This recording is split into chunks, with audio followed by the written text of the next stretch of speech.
In this bulletin, help for Victorian bushfire evacuees. Darlene Check fights cancer. And debate on Sunday laws in Europe. This is InFocus Christian News and Current Affairs.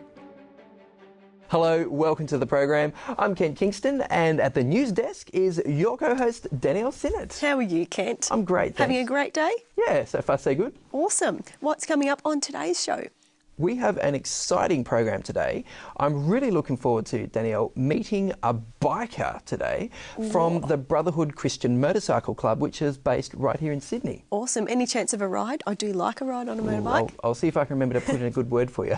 We also have Lyle Shelton from Canberra about developments in Australian politics, and we're going to play a segment you recorded, Dannielle, with Trafford Fisher about caring and carers. Is that right? Yeah, that's right, Kent. Really important segment too about people who really give a lot of time to caring for the vulnerable in our community. Wow, got to take your hat off to them. Yeah, absolutely. I guess it's time for the news now, so it's over to you. Thanks, Kent.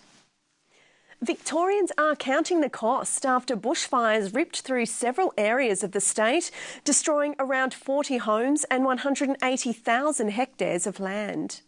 One of the hardest hit areas was Wallan, north of Melbourne, where, according to the Herald Sun, some evacuated residents broke through police containment lines in order to see the damage to their homes firsthand. Businesses and community groups have rallied to support the evacuees, with church volunteers working together with the Adventist Development and Relief Agency to distribute emergency food packs at the Wallan Evacuation Centre. The hampers were quite reasonable, so they would have supported over 100 families. So when we delivered them, the Red Cross and the Salvos were also at the centre. The actual hampers were then distributed by council past a roadblock to people that couldn't access the Emergency Relief Centre. Representatives of Australia's largest Christian denominations say giving the Immigration Minister more power to deport asylum seekers may deny people the right to a fair hearing. Currently, the refugee assessment process allows for asylum seekers who are at risk of persecution or other harms to be given complementary protection visas, even if they don't strictly fit into the definition of refugees. But according to Fairfax Media, a bill is proceeding through Parliament that will allow the Immigration Minister sole discretion over complementary protection visas. Nearly 30 groups have expressed concern about the proposed changes, including the Australian Church's Refugee Task Force, which has warned that harsh treatment of asylum seekers today may well lead to the next Royal Commission inquiry in years to come. As expected, a motion to remove the Lord's Prayer from Australia's Parliament has failed, with both government and opposition senators uniting to defeat the motion in just 24 seconds. According to LifeSite News, it's not the first time the Australian Greens have raised the issue, with former party leader Bob Brown failing to gain support for a similar motion in 1997. The Greens are concerned about the separation of church and state and want the Lord's Prayer replaced with a less sectarian minute of silence to be used according to the parliamentarians' individual beliefs. But Liberal politicians have defended the tradition, saying 2/3 of Australians identify as Christians and that the use of the Lord's Prayer is in recognition of the nation's heritage. One of the world's most well-known worship leaders says she's completed her first round of chemotherapy for breast cancer and still has 5 rounds to go. Darlene Check worked with Australia's Hillsong for 10 years, writing Shout to the Lord, one of a number of worship songs that have gained worldwide popularity. She now pastors the Hope Unlimited Church on New South Wales' Central Coast, together with her husband Mark. Darlene says the support of her church and family has been vital through her journey with cancer, and that she's been writing songs praising God for His goodness even through the tough times. One of the world's largest church organisations, the World Evangelical Alliance, has announced the cancellation of its General Assembly due to internal divisions. The WEA is a gathering of more than 150 member organisations and represents more than 600 million evangelical Christians around the world. The General Assembly occurs every 6 years and had been planned for October this year in Seoul, South Korea. Secretary-General Dr. Jeff Tunnicliffe told the Christian Post that evangelical churches in Korea have been struggling to agree over organisational issues, which has made it difficult to plan an event focused on church unity. He said cooperation between member churches will continue in other forums, while the planning for the next General Assembly in 2020 begins. A coalition of church groups, trade unions and community organisations has committed to pressuring the European Parliament to introduce laws recognising Sunday as a day of rest across the region.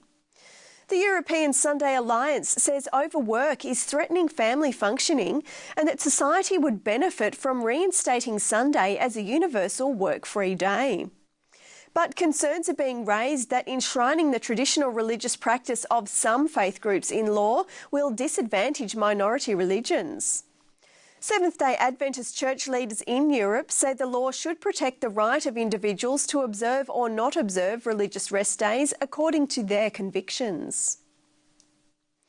Sectarian violence has continued in the Central African Republic even after the exit of rebel leaders from the capital and the installation of a new interim president.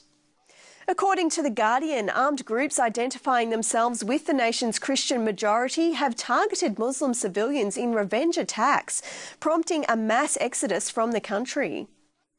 In one village in the Central African Republic's northeast, Amnesty International workers found only one person alive, with 20 bodies littering the streets. The rest of the residents had apparently fled. The armed groups have so far resisted calls by the country's first woman president, Catherine Zamba-Panza, to end the violence. The government of El Salvador says the intervention of church volunteers has measurably improved the country's literacy statistics. The literacy program is coordinated by Adventist NGO, Hope for Humanity, and the Adventist Development and Relief Agency, and has mobilised church members across Central America to operate local literacy schools. 6,000 people have completed literacy training so far in El Salvador alone, but the goal is to expand the program further. Currently, 650 literacy circles are operating through El Salvador. Church leaders would like to see every one of the country's 930 churches offering the service to their communities. Previous generations of evangelical Christians have identified abstaining from alcohol as an important indicator of their faith. But that may be changing, with the hardline softening in many church organisations and a number of Christian groups even seeking to incorporate drinking into their worship activities. In the US, the UK, Australia and elsewhere, the phrase church in the pub is becoming more commonplace.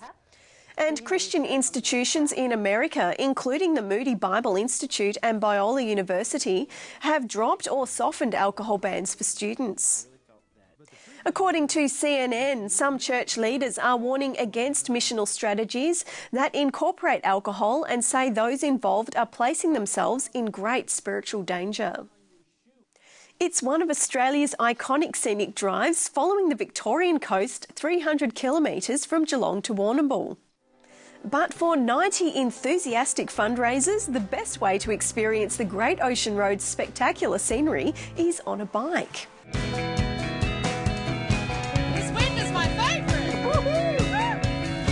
Together, the riders raised more than $195,000 for ADRA, Compassion Australia, the Botswana Orphan Project and the Fred Hollows Foundation. Well, that's the news for this week. So what do you think, Kent? Will we see you on a bike for next year's race? Ooh, I'm not sure, Dannielle. There are 3 people from my church who went and they really loved it. And in the lead up, they were bugging me, oh, you should come on the ride. So, I don't know, maybe next year. Maybe I'm just putting it off. I don't know.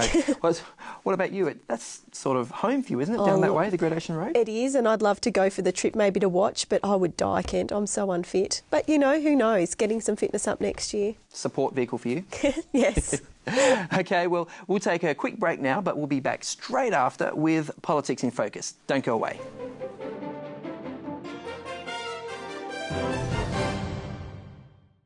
Signs of the Times, a magazine for a world on the brink. And this month in Signs, how a little hope can help you in a big way. Important life values to teach your kids. TV chef Anna Gare on eating and cooking better. What the Holy Spirit can and will do for you. All in this month's Signs of the Times. Subscribe to Signs today and change your life.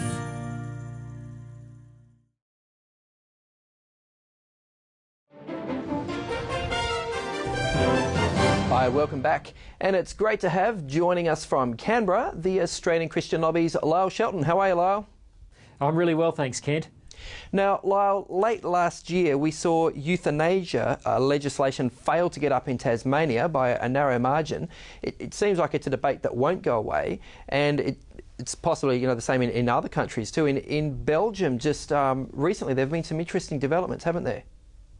Yeah, there sure has, Kent. The Belgian Parliament just recently has legalised euthanasia for children. Wow. Who are supposedly in pain that can't be relieved. Now, this is something which is really disputed even by palliative care experts who made submissions to the Belgian Parliament and said, look, this is extremely rare for a child to be in this sort of situation, and to make law based around this is really a dangerous precedent. One of the reasons why people like ACL and many, many others, doctors groups, Julia Gillard and others, just to name a few, have opposed euthanasia is because there is no way to make this safe from being abused. For pressure to come on vulnerable people, whether they're elderly, and now in the case of Belgian children, to administer euthanasia in very difficult situations instead of high-quality palliative care. This is a very dangerous development in my view. They say, Lyle, that there are checks and balances in place in that law. They say the child has to be of an age where he or she understands, really what's at stake. The parents have to consent, and also a psychologist also has to be happy with the decision. Is that not enough? I don't think so at all, Kent. We've seen these so-called checks and balances abused here in Australia back in the 90s when Dr. Philip Nitsky had his laws passed in the Northern Territory briefly. He's admitted in parliamentary inquiries that he didn't follow the checks and balances. They can be circumvented. There's no way to make this safe. This is why Julia Gillard herself opposed it. This is why doctors' groups, the AMA, opposes euthanasia. It really does put pressure on the vulnerable. And how can a child be in a position to make a reasoned decision about whether their life should be ended? We should be looking to care for human life, administer high-quality palliative care, relieve pain and suffering, not administer lethal injections. Okay. Well, it does look like, Lyle, that 2014 is shaping up to be a year of state political issues in particular. We've got 2 state elections coming up. Is that right? Yeah, two state elections, one in Tasmania and one in South Australia, both on March the 15th. I guess common characteristics of these elections is that there's 2 incumbent Labor governments that have been in power for quite some time. In both electorates there's probably a bit of a mood for change. Both electorates have gone through a range of social legislation over the last little while, attempts to bring in radical social legislation like euthanasia that we were just talking about. Yeah. So it'll be an interesting one for Christians to watch and to see the outcome of these elections and whether those particular agendas are pushed post-March 15, regardless of who wins government. Okay, thanks so much for your time today, Lyle. Pleasure, Ken. Thanks a lot for having us. And now it's time for Family in Focus. Dannielle recorded this earlier. Welcome back to Family in Focus with Trafford Fisher. Hi, Dannielle. How are you doing? I'm doing well. Very good. I'd just like to say, Trafford, I love caring for you on InFocus. Because we're going to talk about carers. We are. Look, I would really admire the carers in our community. By that I mean there's professional carers. Yeah. They're employed to care for folk maybe who are struggling with age issues, mental challenges. Yeah. Then you've got the people in the homes who are caring for mum, for dad, That's for right. a child. I just really admire these people. They're the quiet, unspoken heroes. They are. I just think they're fabulous, and I think we underestimate their value in all That's aspects, right. the professional and and I guess non-professional doesn't sound right, but in the homes, That's right. you know, not recognised by pay. Some of them do get some financial support, and I think that's imperative. They do. But I admire these people. Well, they're often the wind beneath our wings, aren't they? Oh, look, you know, I think the government recognises they don't have the resources and funds to do what they do. But I just think we need to keep them to the fore, and I really respect them. I think we need to take care of them when, you know, we need to care for the carers when we can. And we can miss them. They can float underneath the radar. Because I think their work can be very demanding. Sometimes it's 24 hours, just huge demands. I think the demands too, Trafford, would you agree, are perhaps, you know, not just the physical caring, but there's an emotional element and even sometimes a spiritual one to that. No question.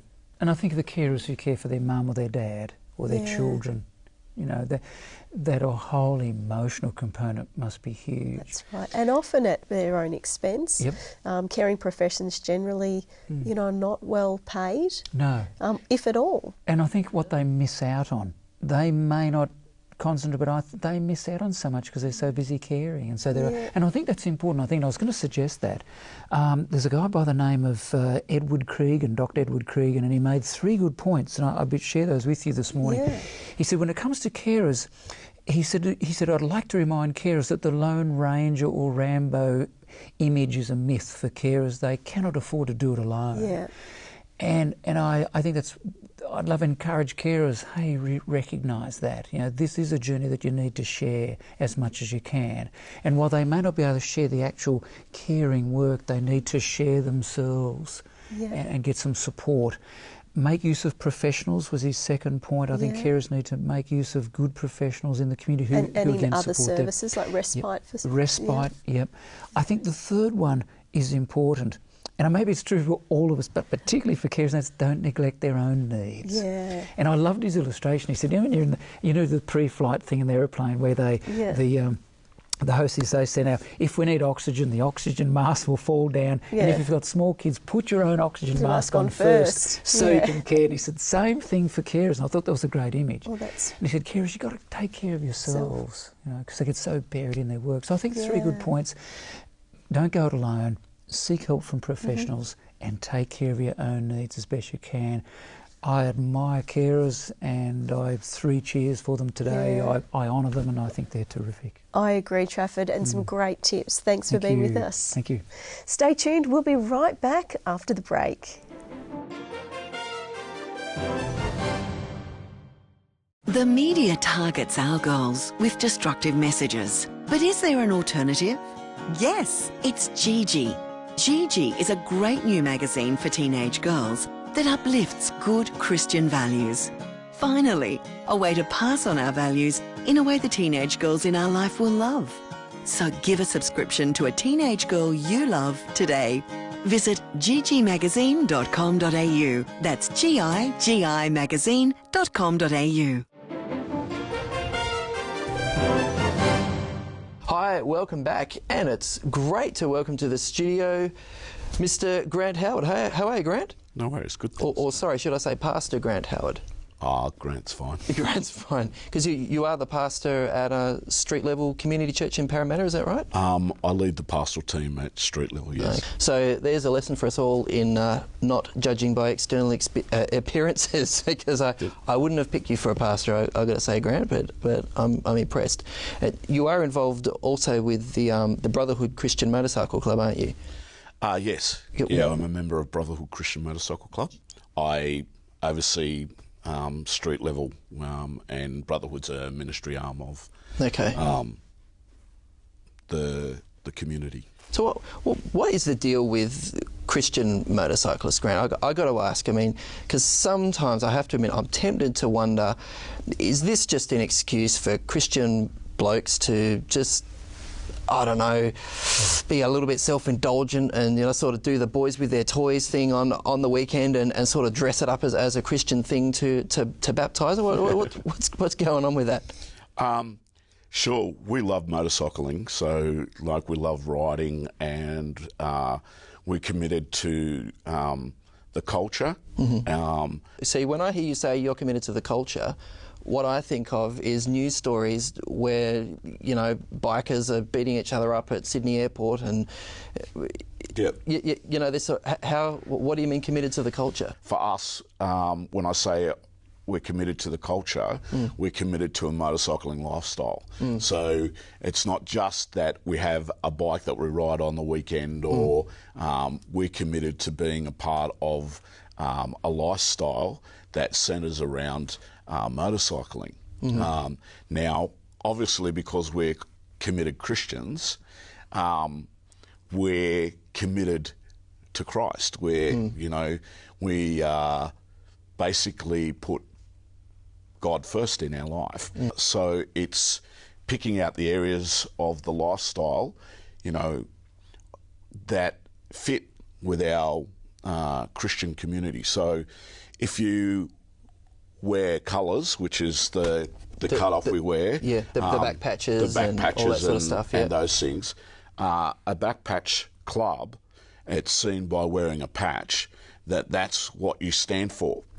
So as a Christian, you know, our patch has Brotherhood, so we're a part of the Christian community, and we've got a Bible and a cross and a Christian fish. So within the motorcycling community, it would be seen that we're going to live that out, and we're going to live it out as being the central part of our life. So does the idea of a back patch sort of suggest there's some sort of discipline that you've agreed to, that you've agreed to abide by some rules that you as a group are committed to, that you're holding one another accountable to, and in your case that means Christian living? Yes. Yeah. Often that's portrayed in a very negative way, and you know, often 1% clubs are very clear that they're not, you know. When you say 1%, you mean the outlaw clubs, motorcycle clubs, they don't make out that there's something that they're not. They're not saying we're a bunch of all really nice, good blokes, you know. They don't pretend to be, you know. And that's what I think people might have difficulty understanding, that you would choose to be a part of a motorcycle scene where there are groups of people who deliberately embrace not just a tough macho image, but actually an antisocial, possibly, I mean, they use the word outlaw, you know, which literally means criminal, and they choose that image, and we do often, and you'd have to admit sometimes in the news, you know, see the behaviour, the drugs, the violence, you know, that comes out of it. People want to belong. They want to be cared for. They want mateship. You know, they're looking for a place where they can be accepted. And for a lot of people, their club is their family. And so, sure, there's heaps and heaps of stuff that's put out in the media. You know, at the moment in Queensland, basically they're being portrayed in a very negative way. There's some pretty sort of tough laws that are the anti-association laws that have been put together in Queensland. What's your view of that? The laws at the moment in Queensland are targeting people because they're riding in more than two, a group of two. So if you ride in a group of more than two and you're a member of an outlaw club, you do 6 months jail. Right? If you go to your clubhouse, then you do 6 months jail. Now they're including anybody that has been to an event of an outlaw club more than twice. So family. So that you're then considered an associate. That to me, who you associate with doesn't make you like a criminal, right, or a criminal organisation. Even the fact that members of clubs have been charged and have gone to jail for particular crimes and stuff does not make the club a criminal organisation. You know, police officers have been charged and have done time. There's more. I think the news said 400 police officers this year. Now, that doesn't make the police a criminal organisation. We're having terrorist laws basically applied to citizens. in our country. Well, look, we could probably talk about that, all day. But, we could. But I just wanted, because we are out of time, I just wanted to finish off, Grant, with just talking a little bit about, well, what do you actually do as a motorcycle club ministry? What are you actually doing to connect with people or reach out with people who need Jesus? A couple of our members do weddings, do funerals. We run a bike show that gets around 1,000 people. Oh, wow. We share. We have a devotion. We actually have a Christian message that's a part of that. So outlaws have come to that. They've listened. We've had talks. We often have talks with people about issues around faith. Are people out there looking for answers, looking for Jesus, you think? I think that one of the things that I've seen is where you share what's happened in your life and how God's been involved in your life. People listen because it's your story. Yep. If you listen to their story, they listen to your story. Sure. We've got a number of guys that come to church that have become committed Christians out of the scene, that have been quite heavily involved in the lifestyle and connected with different clubs and stuff. So it's a long road. But we're opening the door that people can see there's something that's real about a relationship with God. And when they see that, they start asking questions. Yeah, wow. Hey, well, thanks so much for your story, and thanks so much for your time, Grant. And I do, really wish you all the best and God's blessings in your ministry. Thanks for your time today. Great. We'll take a break now, but we'll be back in just a moment.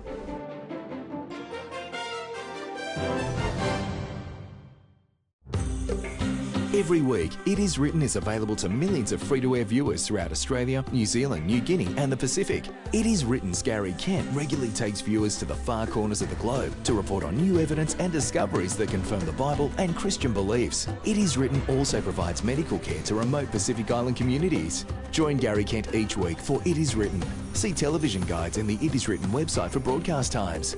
It Is Written with Gary Kent. It really is television that changes lives. Hello. Well, it's been great to have your company this week. I think it's about time we wrap it up. Yes, but there's no excuse for missing us too much. If you want to catch any segment of the program again, of course, it's all there on our website, record.net.au. What she said. Just click on the Watch tab for all the InFocus videos. And of course, Dannielle, we're always after your feedback and your news tips. Absolutely, Kent. Just send us your comments and news to letters@infocus.org.au, or of course catch up via Facebook or Twitter. The details are right there on your screen.